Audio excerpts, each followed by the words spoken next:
I'll just show you how to set the sat-nav in this Mercedes Benz. From any screen, you can either click Navi there, or you can use the command button here to highlight navigation. Then down to destination is in the corner here. You've got guide, TMC, position, destination, onto destination, click destination, address entry or continue route guidance. We want address entry. It's already showing us, however, you've got map, country, town, street, number, start, postcode. We need to click down and then go to postcode. Click on postcode. We're Grosvenor Garage, Chorley Road, Waltneydale, Preston, PR.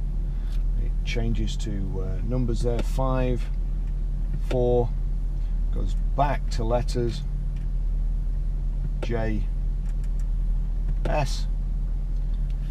So on PR54JS, we click that to accept, and then if we just turn the thumb wheel to the right onto start, click start. The route is being calculated. Make a U-turn if possible.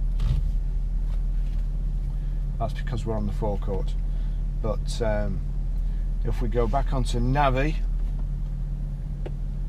click again, onto destination, click destination, you see cancel route guidance there, so that's it done.